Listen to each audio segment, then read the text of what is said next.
Welcome back to the weekly update at Racing Avenue. In the aftermath of a dramatic Canadian Grand Prix, Lewis Hamilton expressed his frustrations, marking what he termed a pretty poor weekend for himself. After missing out on a podium finish, Hamilton questioned the differing tyre strategies between himself and his teammate George Russell. Hamilton stated, "I didn't know that George would be going on to a medium tyre. If I did, I would have stayed out on the medium tyre. It was much better." A tense exchange between Hamilton and his race engineer Bono further highlighted these concerns.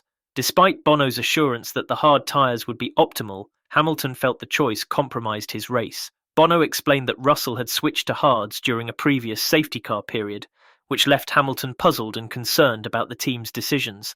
Is Hamilton right in suspecting that Mercedes is prioritising George Russell over him? Max Verstappen recently shared his personal top 5 F1 drivers, sparking much debate.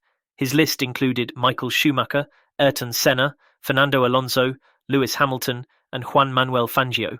Verstappen's admiration for Alonso stood out, praising his authenticity and passion for racing. He said, "He loves racing and I love racing." He is also generally very happy when another driver does well. Despite their fierce rivalry, Verstappen also acknowledged Hamilton's greatness, noting their mutual respect despite the intense 2021 season. Max says he has no desire to deny Lewis Hamilton's greatness, and adds Lewis has stood up when he needed to and made the difference. What do you think of Verstappen's top 5 list? Who would you include in your top 5 all-time greats? The rivalry between Red Bull and Mercedes has heated up again, with Red Bull questioning the legality of Mercedes' front wing. After a strong yet missed opportunity in Canada, it seems as though Mercedes has finally overcome their issue with their 2024 challenger. However, their strong performance has raised some eyebrows, and a big topic of recent conversations has been the notorious front wing. Chief among them, their fiercest rival, Red Bull, who has claimed that the W15's front wing flexes more than allowed under certain conditions, potentially giving Mercedes an unfair advantage. Red Bull are looking very closely at their rivals, including McLaren, Ferrari, and especially Mercedes. James Allison of Mercedes and Red Bull's Christian Horner have exchanged barbs over the issue, with Allison suggesting Red Bull's developments have been ineffective, claiming that they were downgrades, to which a fiery Horner retorting that Red Bull's downgrades outperformed Mercedes in Canada. Is Red Bull genuinely concerned about Mercedes' front wing, or is this a tactic to slow down their rivals? George Russell attributed his pole position at the Canadian Grand Prix to studying Lewis Hamilton's data. Despite Hamilton's strong pace in practice, he struggled in qualifying and could only manage P7. Russell acknowledged Hamilton's performance, saying, "Lewis was absolutely flying and I had to look into his data to understand better." Russell was seemingly quite happy with his performance, quipping, "I'm just so glad that we could pull it off because I feel like we really deserve it." Hamilton, meanwhile, cited tyre temperature issues as a major factor in his underperformance.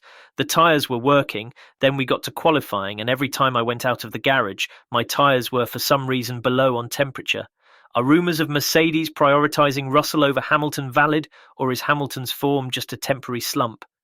Charles Leclerc believes Red Bull's recent struggles on bumpy tracks like Monaco and Imola won't last, predicting a strong comeback on traditional circuits. Leclerc sees Red Bull's dominance returning at high downforce tracks like Barcelona and Silverstone. "I feel like the strength of Red Bull will be more visible on a track like Barcelona," George Russell also agreed. Max Verstappen still managed to win in Imola and Canada despite his handling issues.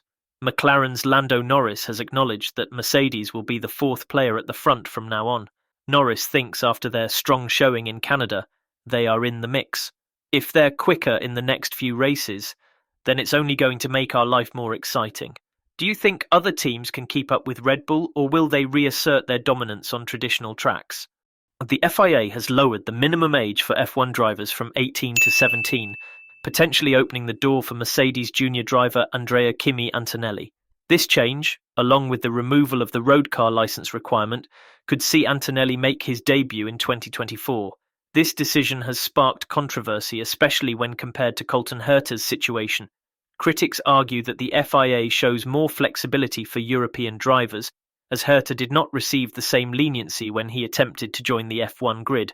However, the key difference is that Antonelli has already amassed enough points for a super license, without even racing in F3 or F2, but was previously too young to use it. In contrast, Herta has never accumulated the necessary points for a super license. This situation highlights a broader issue: the FIA's lack of recognition for IndyCar and other American racing series as viable benchmarks for awarding super license points. Earlier this year, Mercedes played down suggestions he might replace Logan Sargent at Williams before the end of the 2024 season. Will we see Andrea Kimi Antonelli in an F1 car in 2024? That's it for this week's update on Racing Avenue. Don't forget to share your thoughts in the comments. Which stories caught your attention the most? Stay tuned for more exciting motorsport updates. See you next time.